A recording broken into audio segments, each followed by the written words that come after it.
Meus amigos concurseiros, estamos de volta aqui para mais uma aula. A gente vai dar continuidade aqui ao nosso primeiro tópico aqui do edital do TRE São Paulo. Tá? Esse assunto aqui ainda é relacionado a técnico e analista também. Os dois trazem aqui os princípios básicos de direito administrativo. A gente já trouxe uma parte introdutória, eu expliquei para você a respeito do Estado, expliquei ali a diferença entre administração pública em sentido formal e em sentido material também. E isso vai ser importante, então se você ficou com algum tipo de dúvida com relação à aula anterior, gente, volta e assiste a aula de novo para você poder entender. Eu sei que pode ser difícil aí para algumas pessoas entenderem isso a princípio aqui, tá? Mas é importante que você entenda para você poder entender agora os princípios básicos. Princípio básico aqui, né? Primeiramente a gente vai começar a falar aqui então de regime jurídico administrativo. Regime jurídico administrativo nada mais é aqui do que o conjunto, né? Conjunto de princípios que estão relacionados aqui à atividade administrativa e relacionado também à atuação do Estado. Então, o direito administrativo, a gente vai entender aqui no sentido de um conjunto de princípios jurídicos, tá? Princípios jurídicos que regem os órgãos, agentes e atividades públicas tendentes a realizar concreta, direta e imediatamente os fins desejados pelo Estado. Então, o Estado, quais são as finalidades do Estado? O Estado ele possui sempre a finalidade pública. Finalidade pública porque ele tenta aqui realizar os interesses públicos. Isso daqui, gente, é realmente abstrato. O que são os interesses públicos? Né? A gente sabe, por exemplo, que educação, saúde, saneamento básico, a gente tem ideias do que são interesses públicos, mas acaba sendo uma questão mesmo abstrata. A lei ela não trata especificamente de todos, quais são todos os interesses públicos. A gente possui uma ideia, então, por exemplo, quando a gente fala sobre as agências reguladoras, as agências reguladoras, elas tratam ali, elas regulam alguns tipos de atividades que são importantes para a sociedade como um todo. Então, telefonia, aviação, nós sabemos que toda a questão por exemplo, de saneamento básico, de vigilância sanitária, tudo é muito importante, a gente sabe que tudo está relacionado a interesses públicos. A gente não sabe exatamente, não consegue delimitar o que é interesse público, mas interesse público está sim relacionado aqui aos interesses da coletividade.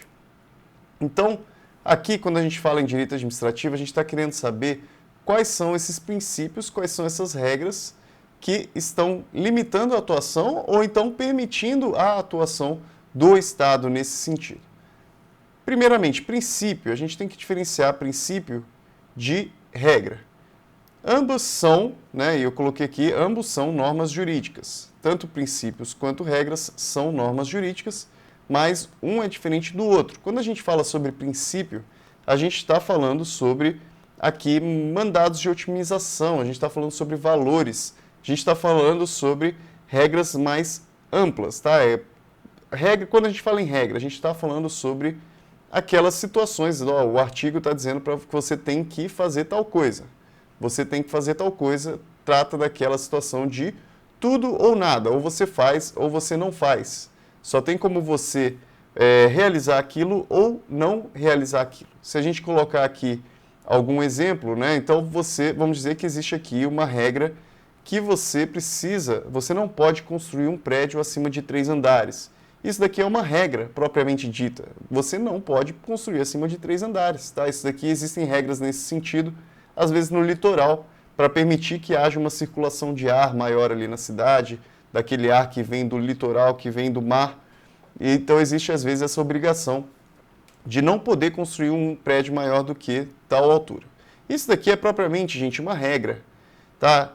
Agora, quando a gente fala sobre um princípio, vamos dizer aqui que existe um princípio básico aqui, e a gente vai estudar ainda um princípio da moralidade. Quando a gente fala sobre um princípio da moralidade, a gente está falando sobre um valor. Ele é um valor, ele possui aqui um caráter muito mais abstrato do que concreto. A regra ela já possui um caráter muito mais concreto. Ela está tratando ali de uma questão muito específica. E a gente hoje em dia a gente utiliza muito mais de princípios hoje do que se utilizava muito antigamente. O que acontece? Hoje a gente vive sob um regime de pós-positivismo. Para quem já estudou direito sabe que a gente já passou por um período em que as regras elas eram entendidas sempre como tudo ou nada, e isso era entendido como segurança jurídica. A gente só conseguia entender que a gente tinha segurança jurídica se a gente soubesse exatamente tudo aquilo que a gente precisava fazer. Então, é sim, sim, não, não. A regra, você tem que saber exatamente o que você tem que fazer.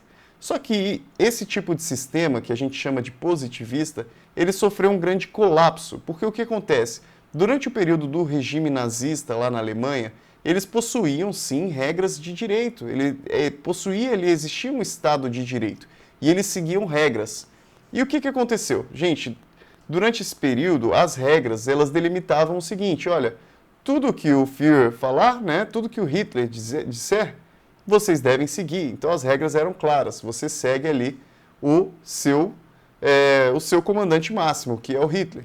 Então tudo que o Hitler dissesse, tudo que ocorresse ali, estava legal. Então todo aquele regime nazista, por mais sangrento, por mais absurdo e por mais odioso que ele tenha sido, abominável que ele tenha sido, ele seguiu regras de direito.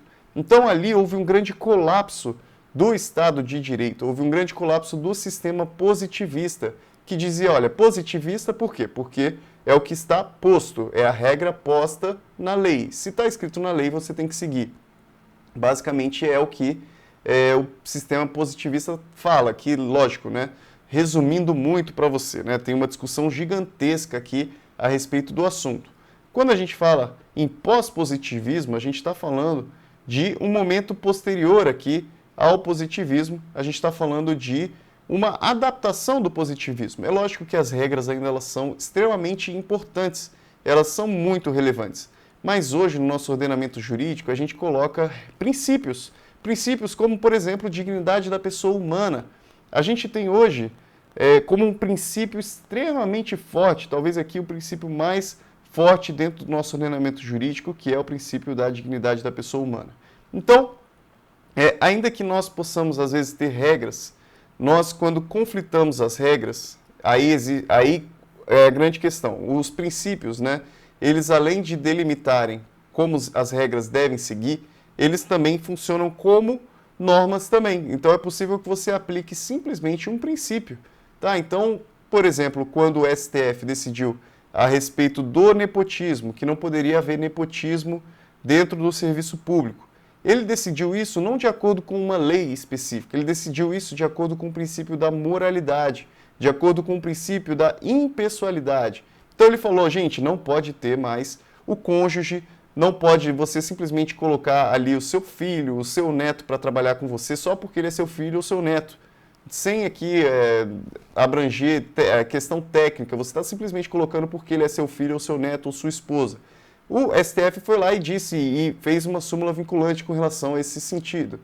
Ele falou, olha, em razão do princípio da impessoalidade, em razão do princípio da moralidade, isso daqui não pode mais, isso não pode mais existir, ainda que não haja, olha que interessante, ainda que não haja uma lei falando sobre isso. O princípio ele possui uma força cogente, assim como as regras. E é uma questão interessante a respeito das regras, é que elas se aplicam aqui no sentido do tudo ou nada. Então, aquele exemplo que eu dei para você sobre os prédios que estão ali até o 3º andar, não pode construir acima do 3º andar. Se vier uma lei ali, não pode construir acima do 4º andar. Então, nós temos regras aqui que são conflitantes. Por isso que a gente fala aqui em antinomia. Nomia que vem de norma, nomos, norma, e anti aqui que vem contra. Então, uma norma contra a outra. Uma norma contra a outra, e aqui antinomia própria, porque a gente está falando sobre as regras. Quando a gente fala sobre antinomia própria, a gente está falando sobre conflito de regras. Então, olha, uma falou que não pode construir acima de 4 andares, outra falou que não pode construir acima de 3 andares. Uma colide com a outra. Só que o que acontece quando uma colide com a outra? Aqui a gente só pode aplicar uma delas, porque uma conflita com a outra de tal forma que a gente não consegue aplicar as duas. Concordam comigo? Então, ou você constrói até 4 andares, ou você constrói até 3. Qual delas que vai se aplicar? Aí você vai se utilizar aí de critérios de hermenêutica, critérios de interpretação, para poder decidir qual regra que vai se aplicar. Tá? Isso para as regras. Agora, com relação aos princípios, que eu falei para você que são valores que trazem aqui questões mais abstratas. Ele funciona de uma forma diferente. Por isso que a gente fala aqui que é uma antinomia, então também é um conflito de normas, mas é um conflito de normas que é imprópria. Quando ocorre esse conflito impróprio, a gente diz que a gente faz um juízo de ponderação. O que significa fazer uma ponderação? Você vai pegar um princípio, vai pegar o outro princípio e você vai adequar os dois e chegar a um consenso, tá? Você vai chegar ali a uma ideia que maximize ali a forma como você está garantindo os direitos fundamentais das pessoas. Então, por exemplo, agora durante a pandemia, a gente teve uma situação claríssima, né? Uma situação claríssima em que havia aqui dois princípios colocados em jogo. Então existia aqui a questão da saúde, extremamente importante a questão da saúde, as pessoas têm que continuar vivendo, elas têm que continuar vivendo com saúde, né? E do outro lado nós tínhamos também a questão econômica, porque as pessoas também não poderiam ali parar de trabalhar, porque sem trabalho elas não conseguem ter o seu sustento e vão ter ali prejudicada a sua própria saúde também, tá? Isso sem entrar no caráter aqui político, né? A gente está simplesmente falando sobre conflito de princípios. Então, existiam dois princípios, um princípio relacionado à saúde e à vida, né? Saúde e a vida, e um outro princípio relacionado à economia. Então, dois princípios muito importantes para o nosso dia a dia e eles conflitaram ali naquele momento, então foi necessário haver um juízo de ponderação. Por isso que a gente vê, olha, tal atividade podia continuar funcionando, outra atividade não podia continuar funcionando. Então, tentou-se ali, né, não entrando, né, novamente, não entrando na questão política, se foi acertado, não foi acertado, etc., né? Mas, no fim das contas, o que tentou-se ali foi, por exemplo, criar ali o que eles consideravam que eram atividades essenciais, o que não eram atividades essenciais. Então, houve ali uma ponderação para tentar levar em conta os dois critérios, tanto o critério da saúde, o critério da vida, quanto o critério da economia até certa medida. Tá? É óbvio aqui que a decisão, né, geral aqui com relação ao nosso país foi privilegiar um ou outro princípio. Acaba que às vezes um ou outro princípio acaba saindo mais fortalecido nesse momento aqui. Então, na nossa realidade aqui do Brasil, a gente vê que não só do Brasil, mas quase que todo mundo, a gente vê que houve aqui uma preferência, né, claro, com relação à saúde, com relação à vida. Isso daqui está, claro, tranquilo, dois princípios ponderando, mas também a questão econômica, ela também não foi deixada de lado. Ela também foi uma das preocupações aqui dentro dessa pandemia aí que a gente viveu. O regime jurídico administrativo, o que ele é propriamente dito, tá? Que eu falei para vocês aqui que é um conjunto de princípios aqui que norteiam a atividade administrativa do Estado, norteiam aqui a atuação dos órgãos da administração pública. Ele possui origem em dois princípios. Isso daqui é extremamente importante.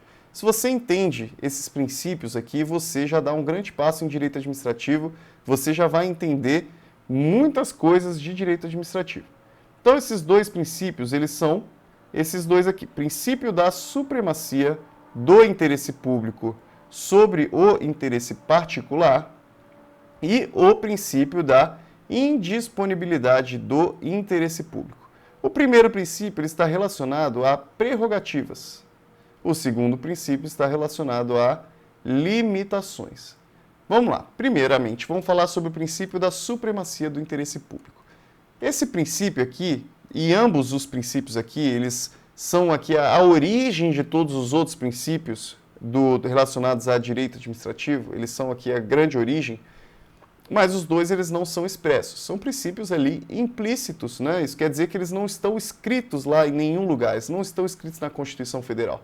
Mas, em razão de todo o sistema, em razão da forma como foi configurado o nosso sistema, né? O nosso sistema foi configurado dessa forma, você pode ter, você entende que esses princípios eles existem e eles que norteiam todos os outros princípios. Tá? Então, supremacia do interesse público. O que acontece? O Estado, quando ele toma para si as necessidades públicas, né? A gente tem atualmente aquela concepção de que a criação do Estado ela vem dentro daquela ideia de um contrato social, isso é, todas as pessoas, né? Isso daqui dentro de uma ficção, né? Claro. Mas vamos imaginar aqui que todas as pessoas, em um certo momento, elas entenderam que elas precisavam de ali de um ente, né? Precisavam de aquela personalidade jurídica, aquela pessoa jurídica que fosse responsável pela centralização dali dos serviços públicos, centralização da gestão dos interesses públicos. Porque existem interesses, gente, que são meta-individuais. Então, por exemplo, coleta de lixo. Tá? A coleta de lixo ele não é um interesse particular só. Todas as pessoas precisam disso. Então, por exemplo, saneamento básico. Todas as pessoas precisam ali de uma estrutura de esgoto adequada, uma estrutura de água adequada, uma estrutura de eletricidade, de telefonia. Isso daqui não são interesses particulares, são interesses de toda a coletividade, concordam? Então, o que acontece? Dentro dessa ficção, né, imagina-se aí que a população, todo mundo abdicou de uma parte de seu direito, de uma parte aí, né, então eu poderia viver livremente, poder fazer o que eu queria, mas como eu entendi que existia aqui a necessidade da coletividade se organizar melhor, eu abri mão de uma parte do meu direito e eu deleguei ao Estado algumas coisas. Todo mundo fez isso, tá? Todo mundo fez isso. Essa é a ideia do contrato social. Todo mundo, é como se todo mundo tivesse feito um contrato, e todo mundo, eu falo todo mundo mesmo, fez um contrato que garantiu ali a construção dessa figura que ela faria ali a gestão, então, dos interesses públicos.